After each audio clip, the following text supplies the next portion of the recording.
Hi, Gary Claiborne here. I have a special guest blogger today in Shannon Hartzler, and she's going to talk about what you do when a loved one dies. Here's Shannon. Shannon Hartzler here, estate planning attorney. One of the most common calls that I get in my practice is, hey, my dad died. He named me as executor. What do I do? Well, there are some things that you will want to do right away that will make your life so much easier if you get on top of that in just the first few weeks after death. And that can be really hard, because when a family member dies, it's just messy. You have people coming and going, and there's all these different things you need to do. But there's some simple things, simple steps you can take right away that just make the whole administration smoother. First of all, you're going to want to coordinate with the funeral home. You're going to want to make sure that they're notifying Social Security of the death, because if they don't do it, the executor has to do it. Next, you're going to want to make sure that you get a lot of death certificates. I often recommend that my clients get about 20. That's usually way more than you need, but it's so much easier to have way more than you need right up front than to have to go back and reorder. So you might as well just get a whole bunch right away. Then you need to find out if there's a will.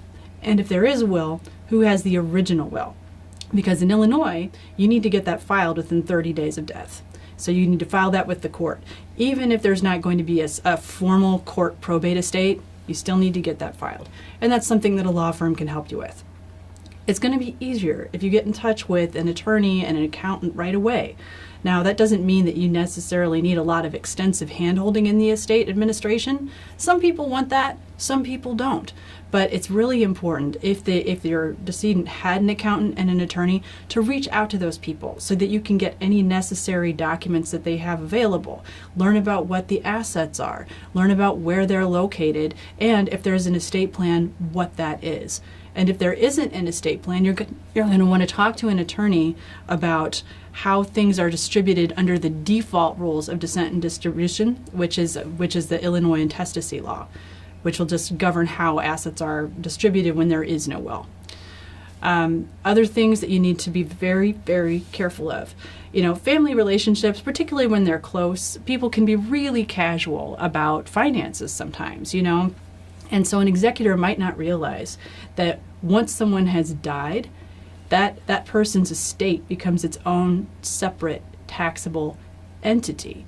And an executor is a fiduciary with respect to that estate. You cannot be casual about anything.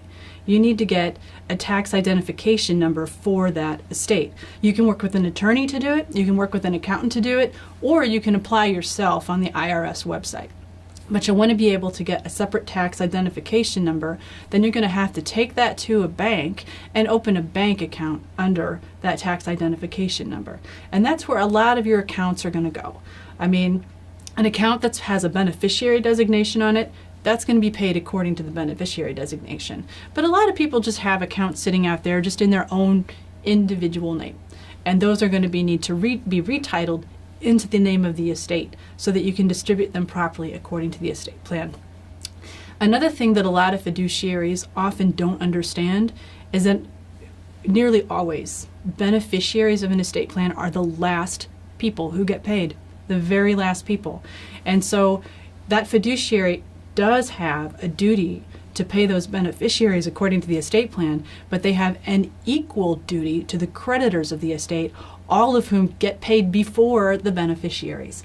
And there's a certain order in which those people have to be paid under the law. So if you do find that you're an executor, you'll want to get in touch with an attorney and an accountant right away. At least find out what your duties are. Find out the things that you need to be doing in those first few weeks, because there are so many estates I've worked on in my career where they should have been really, really simple, and then I see the date on the death certificate and it's 4 years ago. That makes it hard, and it doesn't have to be hard. Thanks so much. Great chat. See you soon.